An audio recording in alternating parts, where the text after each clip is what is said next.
Alors, deuxième méthode, alors, ce qu'on appelle méthode d'échelonnement, ou bien pivot.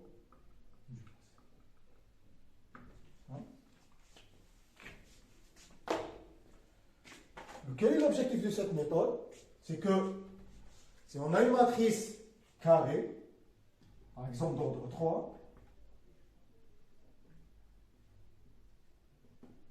par exemple, alors l'objectif de cette méthode est faire quelques opérations afin d'obtenir, on va faire des opérations sur le déterminant de A.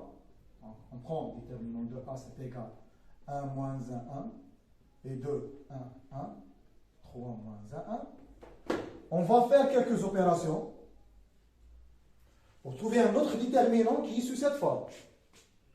Là, nous avons des éléments, et là, nous avons des zéros. Donc, et là, nous avons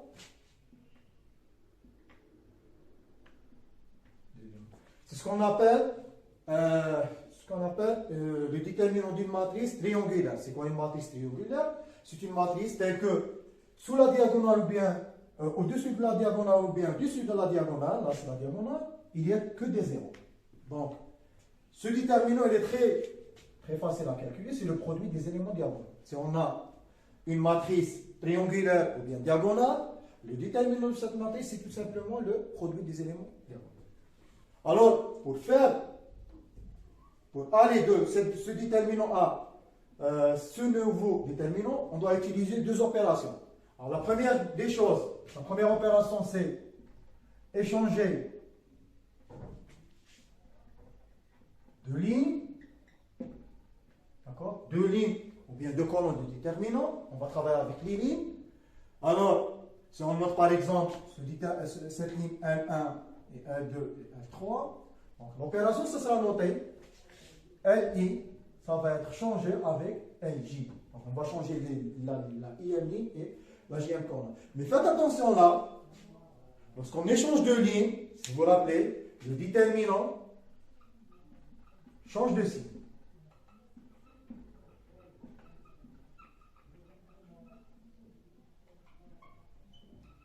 Donc, si on fait cette opération, on doit faire sortir le moins 1. Et la deuxième opération,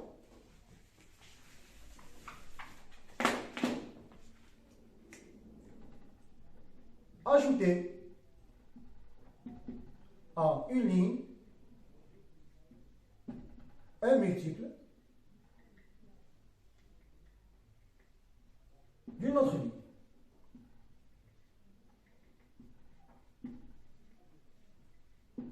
C'est-à-dire LI ou bien LJ, on va ajouter à la JM ligne un multiple de la IM ligne, c'est-à-dire LJ, on va ajouter plus alpha L. D'accord? Alors, cette opération ne change pas la valeur du déterminant.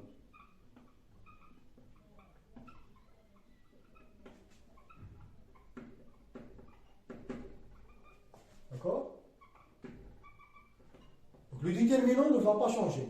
La première opération, le déterminant change tout simplement le signe, mais la deuxième opération ne change pas la valeur du déterminant. Alors, on peut utiliser ces deux opérations afin de trouver un déterminant plus simple. Prenons maintenant un exemple d'un déterminant d'ordre 3. L'objectif est utiliser ces deux opérations afin de transformer ce déterminant en un déterminant d'une matrice triangulaire qui est facile à calculer. Donc on va noter par L1 la première ligne, L2 la deuxième ligne, et L3 la troisième ligne. Après on va choisir ce qu'on appelle le pivot. C'est quoi le pivot? C'est l'élément OO à gauche. Il doit être non nul. Et de préférence qu'il est égal à 1 ou bien moins 1, parce que ça va nous faciliter les calculs. Alors l'idée est qu'on doit essayer de faire des opérations sur les lignes. On va utiliser que les éléments au-dessus du pivot afin de trouver à la fin là un 0 au lieu de 2 et là un 0 au lieu de 3. Et là, nous avons des éléments à calculer. Alors, pour trouver la 1, 0, il faut retrancher 2 fois 1. Donc 2 moins 2 fois 1, 2 moins 2 fois le pivot égale à 0. 2 moins 2 fois pivot. 2 moins. Après, pour trouver la 1, 0, on travaille tout simplement avec le pivot. Donc 3 moins 3 fois le pivot égale à 0. Donc, mais là, on ne va pas travailler avec que ces éléments, on va travailler avec les lignes. On ne va pas toucher la ligne qui contient le pivot. Le L2, la nouvelle ligne, c'est l'ancienne ligne, L2. On doit retrancher 2 fois le L1 afin de trouver la 1, 0. La même chose, pour trouver la 1, 0, on doit retrancher de L3 3 fois le 1. Donc c'est moins 3 fois 1. Après, on applique ces opérations à toute la ligne. Donc c'est là, moins 1, 2.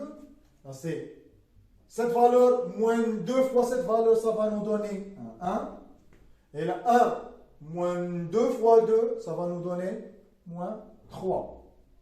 Après, 3 moins 3, ça va nous donner 0. 3 moins 3 fois 1, ça va nous donner un 6.